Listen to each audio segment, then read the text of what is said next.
खबर की एक और प्रस्तुति में आपका स्वागत है। मैं हूं रत्नाकर त्रिपाठी। आज दुख का अवसर है, शोक का अवसर है, क्योंकि बॉलीवुड की प्रसिद्ध शख्सियत सतीश कौशिक अब हमारे बीच नहीं रहे। कल उनका निधन हो गया हृदयघात से। सतीश कौशिक के फिल्मों में कंट्रीब्यूशन को यदि देखें, तो कुछ चीजें उन्हें कई लोगों से बहुत अलग बनाती हैं।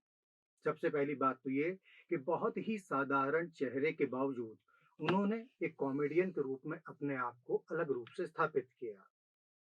मिस्टर इंडिया का कैलेंडर वाला कैरेक्टर शायद ही कोई कभी भुला सके।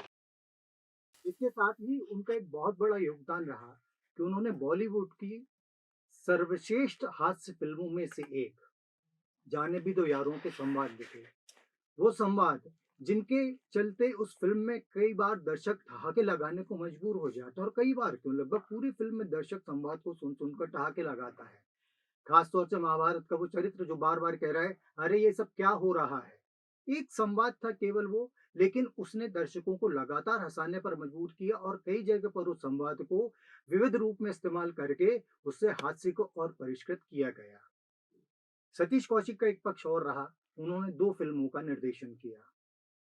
एक बहुत ही बड़े बजट की फिल्म थी रूप की रानी चोरों का राजा, और एक फिल्म और उन्हें बनाई थी प्रेम, जो तब्बू की एक डेब्यू मूवीज में से गिनी जाती है मुख्य अभिनेत्री के रूप में। दोनों ही फिल्में बॉक्स ऑफिस पर बुरी तरीके से फ्लॉप हुई। बावजूद उसके सतीश कौशिक ने अपनी हिम्मत नहीं छोड़ी। उन्होंने फिल्मों में दूसरे तरीके के प्रयोग किए, और उसके चलते वे अपने अभिनय की विविधता के कारण लोगों के बीच में एक खास जगह बनाने में सफल हो गए। सतीश शाह ने एक बार एक अपने इंटरव्यू में कहा था कि हम चरित्र अभिनेताओं की, खासतौर से हास्य अभिनेताओं की सबसे बड़ी परेशानी ये होती है कि फिल्म के शुरुआत के समय उनसे कहा जाता है कि फिल्म में आपके लिए एक अलग से रोल बनाया गया है, एक खास चरित्र आपके लिए गढ़ा गया है, और ऐसा होता भी है। लेकिन जिस समय फिल्म की एडिटिंग शुरू होती है, संपादन शुरू होता है, और ये होता है कि उसमें से कुछ गैर जरूरी दृश्यों को हटाया जाना है, तब सबसे पहली मार कॉमेडियंस के उन दृश्यों पर ही पड़ती है। ऐसा सतीश कौशिक के साथ भी निश्चित रूप से हुआ होगा।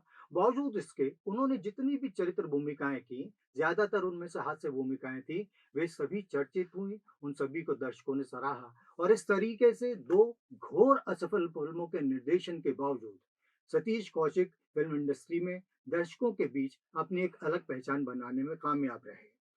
उनके चरित्र का एक बहुत उल्लेखनीय पहलू यहाँ बताना इसलिए जरूरी हो जाता है, क्योंकि वो बॉलीवुड को नेपोटिज्म के आरोप से बाहर लाने का एक बहुत सशक्त माध्यम बन सकता है।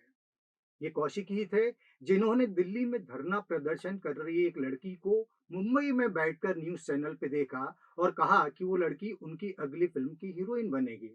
उस लड़की की बॉडी लैंग्वेज, उस लड़की का जो रूप था, या जो कुछ भी उस लड़की में उन जो मादा दिखा था, लेकिन आप खुद सोचिए, सड़क पर प्रदर्शन कर रही एक छात्रा को अपनी अगली फिल्म की अभिनेत्री घोषित कर देने का काम ये दिखाता है कि सतीश कौशिक सच्ची प्रतिभाओं को चुनने में यकीन रखते थे, उन्हें सामने लाने में यकीन रखते थे, और नेपोटिज्म से अलग चलकर एक रास्ता बनाने में भी उनका विश्वास था। दुर्भाग्य से वो लड़की स्क्रीन टेस्ट में फेल हो गई थी।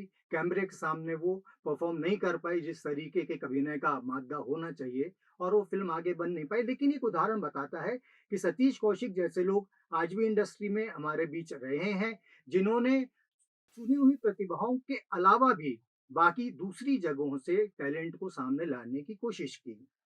बहुत अफसोस की बात यह है कि सतीश कौशिक की एक वो फिल्म अभी रिलीज नहीं हुई है जिसमें उनके एक चरित्र का सबको इंतजार है। यहाँ बात कंगना रनौत द्वारा निर्देशित फिल्म इमरजेंसी की हो रही है, जिसमें सतीश कौशिक ने बाबू जगजीवन राम का रोल निभाया है। एक हास्य अभिनेता इतने गंभीर राजनीतिक चरित्र के साथ कितना न्याय कर पाएगा, ये तो आने वाला समय बताएगा। फिल्म के रिलीज होने के बाद ही ये बात पता चल पाएगी। लेकिन इस बात का एक बहुत अफसोस रहेगा कि जिस समय कौशिक की अभिनय की गंभीरता वाली प्रतिभा को भी हम सब देख पाएंगे, उस समय वो दृश्य देखने के लिए, अपनी सराहना सुनने के लिए सतीश कौशिक हमारे बीच मौजूद नहीं रहेंगे। हम ईश्वर से कामना करते हैं कि सतीश कौशिक जी की आत्मा को शांति प्रदान करें, और उन्हें अपने श्री चरणों में स्थान देने का कष्ट करें। नमस्कार।